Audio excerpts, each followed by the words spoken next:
New patch and new map, and everything has changed. But who is in a mood to read about it?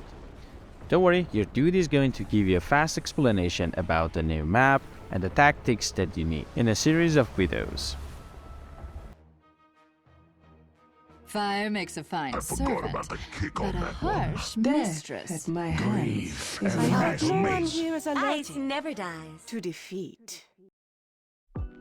Hello guys and welcome to my channel. I'm Dota Dude and today I'm gonna give you an explanation about the map so fast and simple that you need it. If you haven't subscribed to my channel, I suggest you do it for the new videos. So at the start, let's talk about number 1, Roshan New Home or Roshan Pit. That one of them is in top left corner and another is in bottom right corner. So if you remember it in the old updates, we had only one Roshan Pit, but in this new update we have two Roshan Pit. And you may ask yourself that what? We have two Roshan? No, we don't have two Roshan. Actually, there is a chance that Roshan shows up in one of them. And don't be scared that if Roshan is just escaping from your hand to another pit, because that's gonna happen in the game. That I'm gonna explain at next to get to the another pit. So don't panic and just follow him up, okay? And always remember to put a ward on the twins gate because of Roshan. So the second thing that I wanna explain is the twin gates. We have two twin gates in the map. One is in top and another is in bottom lane. These gates are able to teleport the hero or Roshan between top and bottom lane with a 5 seconds cast time. Also, the twin gate is a strong weapon for supports to surprise other lanes, especially for position 4, or you may call it soft support, to gank and destroy the lanes. Also, because of this gate, the position 4 is able to be effective in 3 lanes in less than 1 minute. First teleport with the gate to gank the opposite lane, then teleport to mid lane to help and kill the enemies mid lane without any problem. The third thing that I'm going to explain is the Lotus pools. Just like twin gates, we have two Lotus pools in the map. One is in the top lane and another is in bottom lane. These pools are just like our old mango tree that we had in the old patches. But the difference here is that this pool is giving us something like mango every 3 minutes, which give us some HP and mana based on the stacks of it. The higher stacks gives you more HP and mana, and it has 3 stack types. The stack number 3 is the maximum that gives you more than 300 HP and mana for the late game. Also, this pool can be a benefit to position 4 players, because they spend too much mana in the lane for the harassment of the enemy.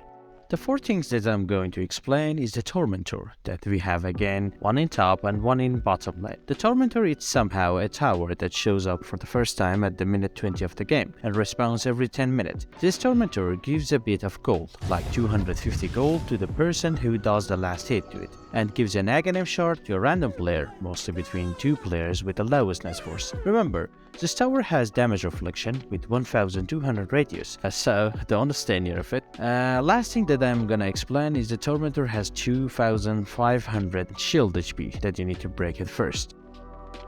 The fifth thing that I'm going to explain is the Watchers, that we have 8 of them in the new map. This new thing somehow are permanent wars, that anyone can capture them with 1 second and half cast time, and after a short time they give you a bit of vision from around them. Remember, after a team kills the Roshan, all the Watchers automatically become captured for the Roshan's killer team, so always try to capture them.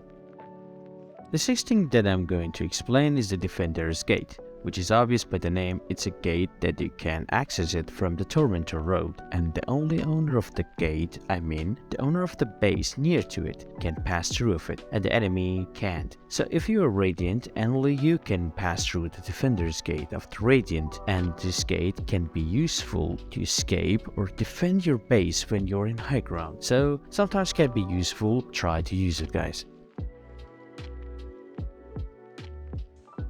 The seventh thing that I'm going to explain is the Wisdom Runs, that again, we have 2 of them in the map near to the Tormentors for each side. Actually, the Book of Knowledge has been removed from the game, and for replacement, we have the Water Runs that gives you XP based on the time of the game, which means late games gives you more XP. Also, this runs comes every 7 minutes, so for the second times you will have it on minute 14, and so on. Actually, this new runs somehow puts more competition, because you can use the side bridge of the lanes and try to steal it from the enemy on the time.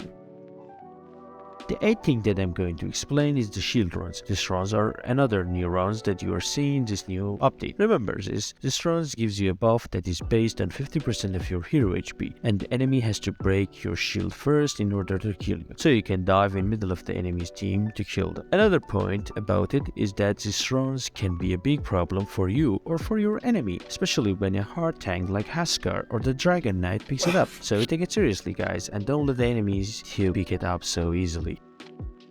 Number 9 is the new creep camps. The update puts 12 more new camps in the map, so each team has 5 extra normal camps and 1 extra enchant camp in each side. The good thing about it is that we have more farm and more camps in the map, and you didn't need to fight over a farm with someone. Remember, there is a key about having more camps, and that is you can stack more for the carries who have splash items or levels like Sven, and so you can make them a beast after a short time. The last thing, or the number 10 that I'm going to explain, is the new outposts. So there are 2 new outposts in the game that each side now has an extra ones compared to the old times. And those extra ones are near of the twin gates and the Roshan new pit in the bottom and top of the map. So actually the location of them are new, and just like old times, to capture them you need to destroy a second tower from the enemy. And because of the new outposts, you can easily teleport to the more locations and you can be more useful in the game. So guys, that was the basic information that you need to know about the map and new patch for the future tactic videos that I will post later on. Thank you for watching the video. If you haven't liked or subscribed to my channel, please do it. That's gonna be a big help for me. So have a great day guys. See you soon.